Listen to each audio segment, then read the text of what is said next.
Welcome to On Cloud, the podcast for cloud professionals, where we break down the state of cloud computing today and how you can unleash the power of cloud for your enterprise.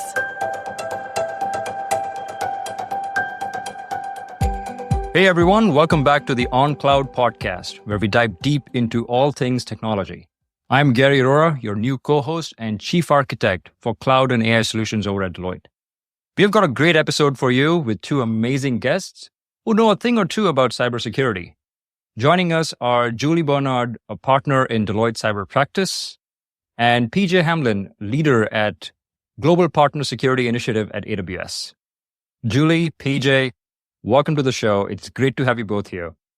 Let's dive right in. PJ, why don't you kick things off by telling us a bit about your background and the work you're doing at AWS?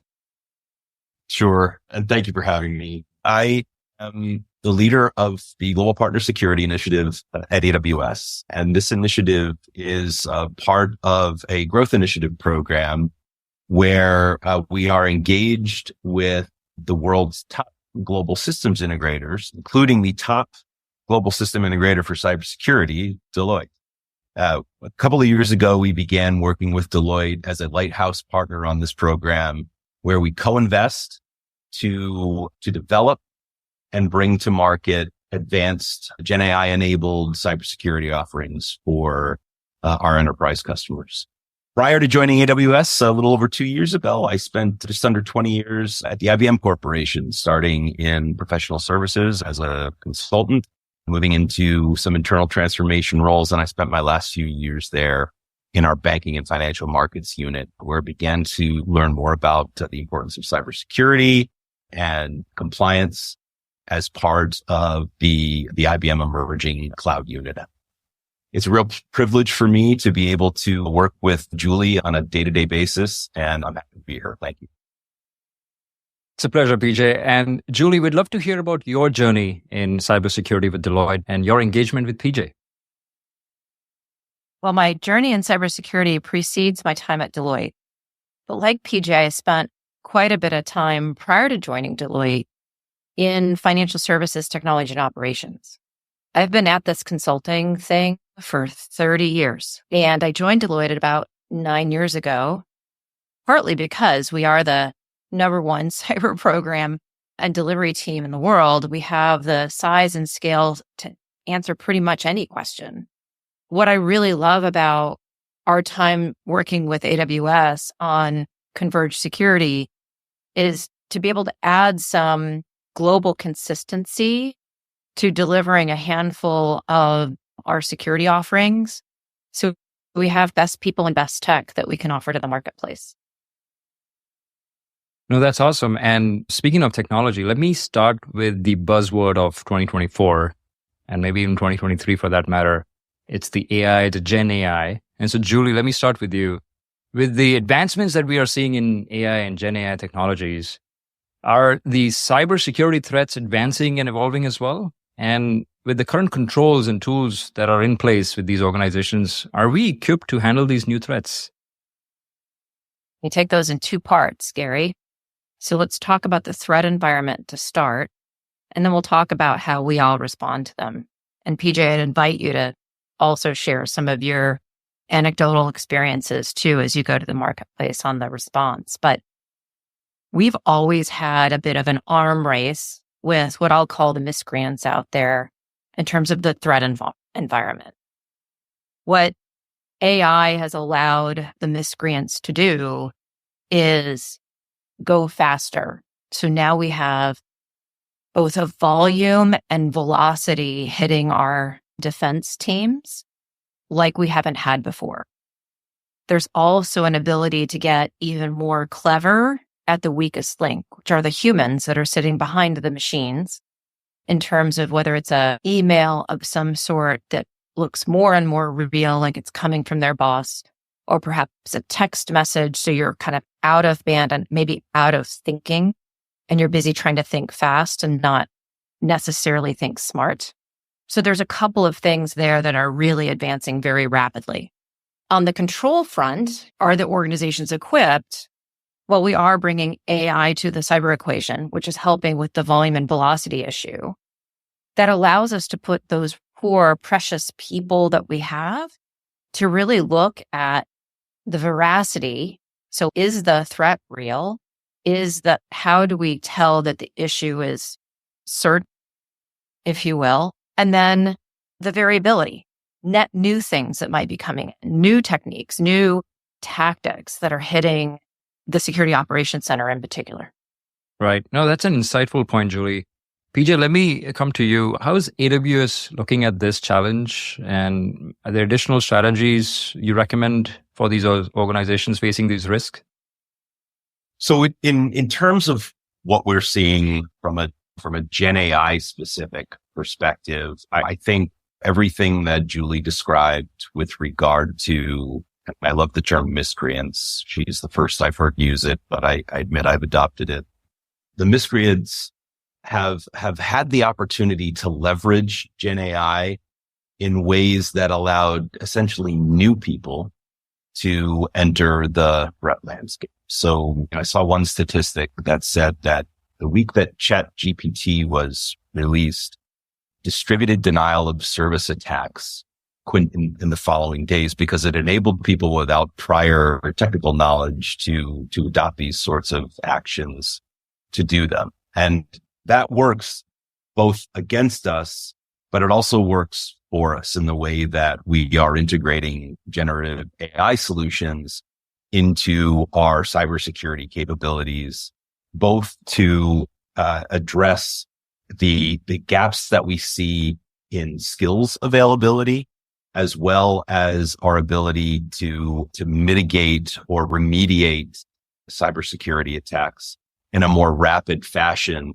with the aid of Gen AI. So with these new threats and the evolution that you're seeing, are you seeing that translate into a different kind of buying pattern or demands from your enterprise customers regarding security capabilities? Well, I certainly will say that all of our customers in general are on the Gen AI bandwagon, right? Everyone is very interested in the potential of generative AI. The challenge is actually what to do with it. And in some cases, it's the hope of applying it in a situation where you don't need it, right? In many cases, simple machine learning will work just fine. But the impact of Gen AI in isolation, that in terms of buying patterns, isn't quite as significant as what we are seeing broadly from our customers and how they are becoming more mature in the way they see their cybersecurity solutions. Our customers more recently are looking for more holistic end-to-end offerings. Many of our CISOs have 40, and I've seen numbers up to 70 or more individual tools that they use. In many cases, it's best of breed, or they use them for fit for purpose.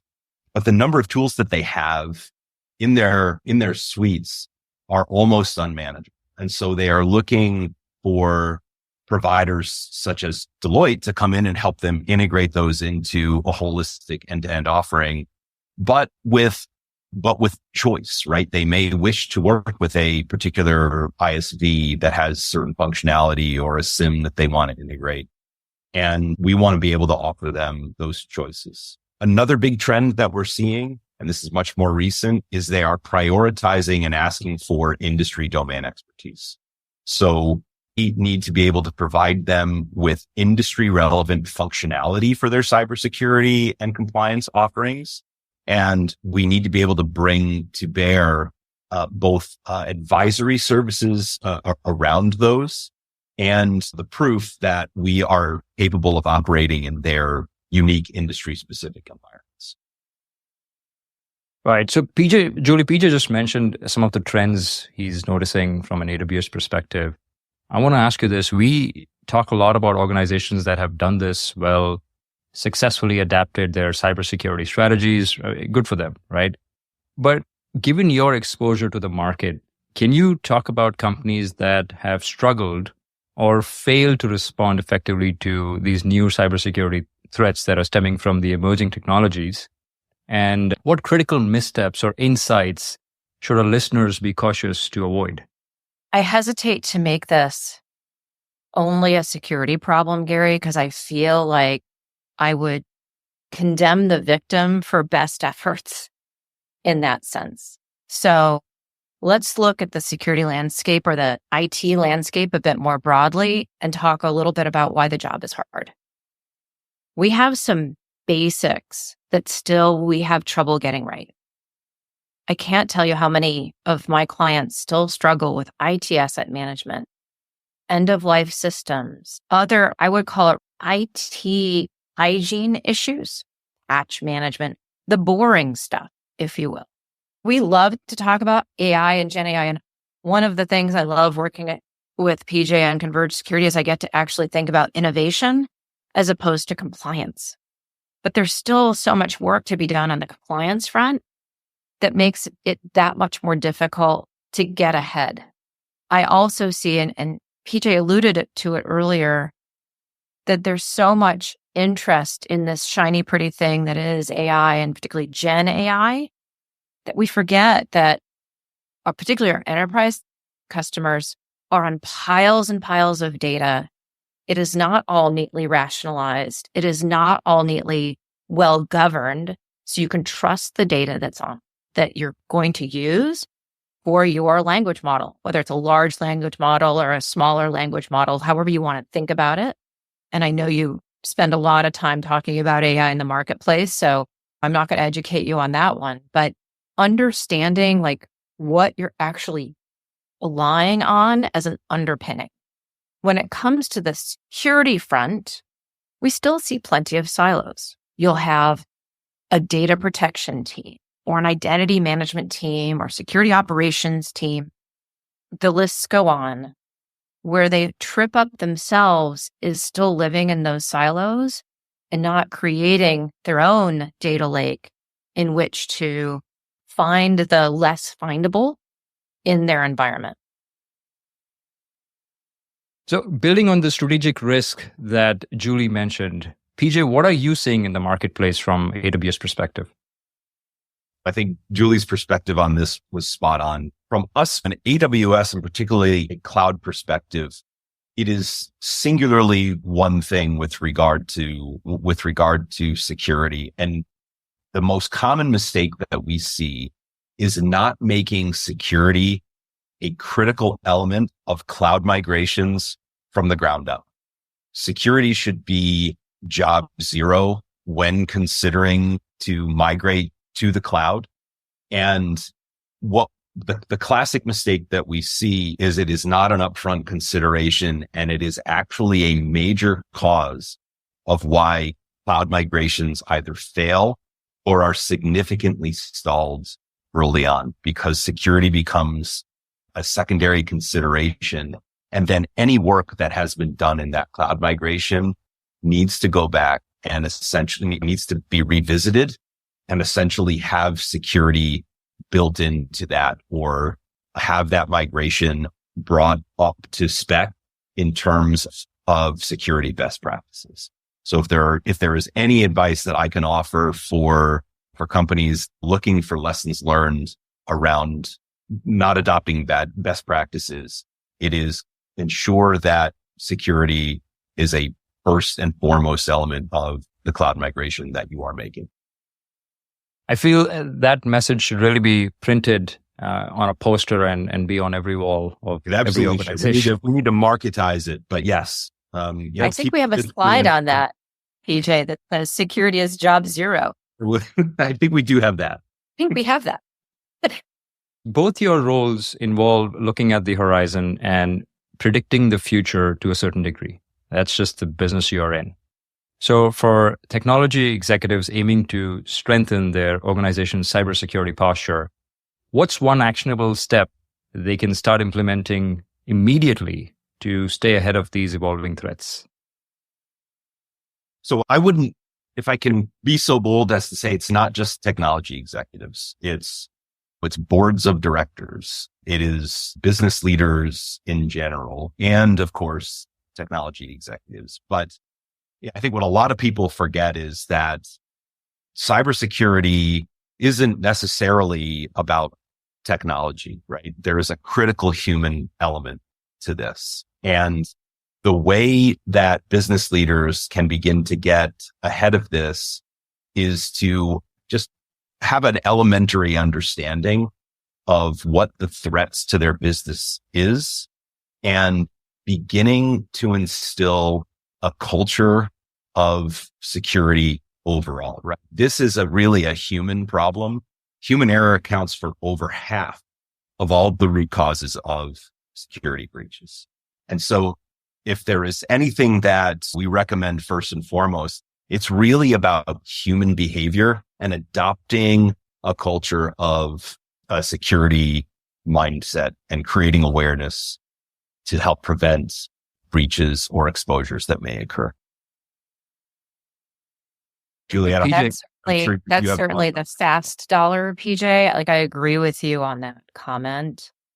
But I was just thinking about my commentary earlier was about IT hygiene. And a lot of this conversation has been about generative AI. So if you think about IT hygiene as the past and generative AI is today, we have another onslaught coming with the discussions around what does post-quantum encryption look like, or what does quantum computing look like, and how does it impact the size and scale of the matter we're talking about. So let's just say there's a company mid-journey to cloud and dealing with all of the governance and human GUI type issues you were talking about, PJ. Like, we also have to start getting ready for the quantum future. And I would say there's some basics you can start with right away. Everything from like the board down governance, but then just starting to get your lists right. Where are all your encryption keys? Where are all the connections you may have in and out of the institution to provide products and services to your end customers? Some of these basics sound rather mundane, but it's in the mundane that we get tripped up all so often. Absolutely. I would say organizations outside of the cultural element that I think I was pointing to, first and foremost, conduct a comprehensive security audit to understand where your vulnerabilities are and to help prioritize where you need to focus to ensure resiliency. Absolutely agree. I also agree with you on post-quantum. I think that Gen AI is now, quantum computing is the future, and it will fundamentally disrupt the cybersecurity industry. So it's both scary, but really exciting because there will be so much potential for that. And it is not too early to begin thinking about the implications of a post-quantum world. And PJ, you hit a point earlier that's so near and dear to me. That is, in most organizations, you have a CISO. That's the Chief Information Security Officer. And in some ways, it gives you this false illusion that security is someone else's problem, being managed by a different group and a different team. And you over on this side of the house don't have to worry about it. But that results in so much churn and becomes a hindrance in the process of product development in innovation. So first, Julie, let me ask you this. Have you noticed this kind of challenge in your engagements? And what are some ways to get ahead of it? Well, I love some of the innovation that we're starting to see emerge, particularly as we think about how do we enable developers and development team.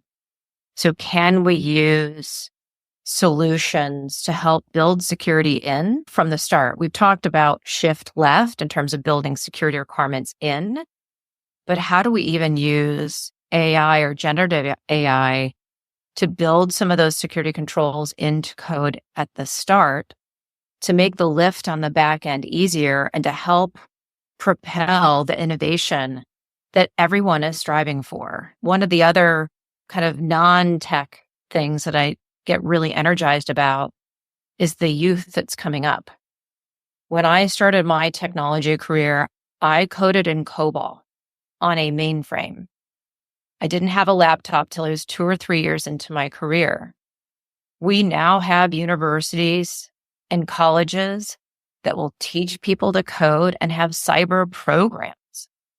The energy and enthusiasm of youth is really exciting and energizing to me. because they will solve the problems that my generation haven't been able to solve. Absolutely. And PJ, anything to add here?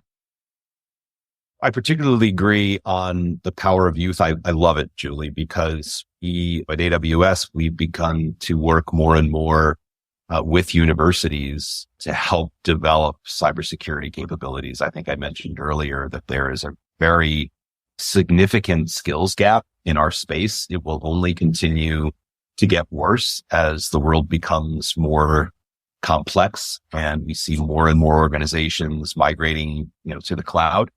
And so I find it very exciting that we can actually help individuals establish a career path as they emerge from university with the skill sets that they will need to make an impact. I wanted to go back to your comment about the CISO role. And it has historically, and from the conversations that I have with them, it is a bit of a lonely role, right? There's really no one pats you on the back and says, good job for the 100 days in a row that you didn't have a cybersecurity incident, or 1,000 days in a row. But eventually something is going to happen to you, and that's when you get the most attention, right? And so I go back to that notion of building a culture and around security and making it everyone's job. Okay, take the loneliness out of that, and also help that resiliency posture of an entire organization. All right. And finally, and I'd love to hear from both of you, what emerging trends or innovations in cybersecurity give you the most optimism for the future? And what are some of the things organizations can do to leverage these advancements effectively? So we keep talking about Gen AI, and I do want to say, the excitement around artificial intelligence is absolutely warranted. But what we should realize is that we're actually in the Bronze Age of Gen AI, right? We're just beginning to understand what the potential is. And so we shouldn't rush to adopt Gen AI for the sake of it. But I think we all have a responsibility in our industry to understand its potential and to think innovatively, as Julie mentioned earlier, about what it can do for cyber resiliency, for the good of our customers and for society at large. So certainly I believe that excitement around Gen AI is warranted, and I personally am excited to see where it goes. And I think we both mentioned earlier, and I'll let Julie comment on this a little bit more, what the post-quantum world will look like. And while quantum computing and the implications of a post-quantum world, that has to be very terrifying to the CISOs across the world, I actually think we should be really excited about it. It's coming, and it represents a paradigm shift in our computing capabilities and the problems that we will be able to solve both for business and for society. And like Gen AI, I believe that quantum will be used for both will be used by the miscreants, but also to the benefit of our cybersecurity colleagues. Julie, please bring us home with what excites you the most about cybersecurity. Well, besides working with my friend PJ and all of our clients and customers out in the marketplace, I want to go back to AI and some things that I have said in the past and think about, I can't really call it a post-AI world because we're in it, the current AI world, and go back to the human piece for a minute. There's a book called Thinking Fast and Slow. I think Daniel Kahneman or something wrote it. In the world of AI, the thinking fast part is what the machines will start taking over. The thinking slow part is where the actual intelligence, that other AI, is really going to come into play. As I said earlier when we started this, the volume and velocity of some of these threats coming in will be handled by the thinking fast pieces that we can, whether it's through quantum computing or AI, address.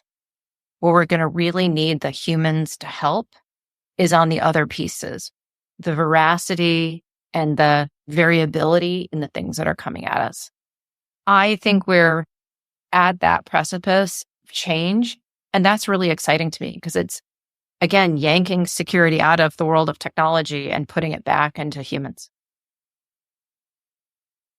+1 on thinking fast and slow. Amazing. Love it. I was just going to say that's one of my favorite books as well. Very insightful. So thank you for plugging that in. Awesome. That's it for today's episode of the On Cloud podcast. A big thank you to our guests, Julie Barnard and PJ Hamlin, for sharing their insights. If you enjoyed our discussion, make sure you subscribe and leave us a review. You can also check out our past episodes wherever you listen to your favorite podcast. And you can always connect with us on social media. Thank you for listening to the On Cloud podcast. Until next time, I'm Gary Arora.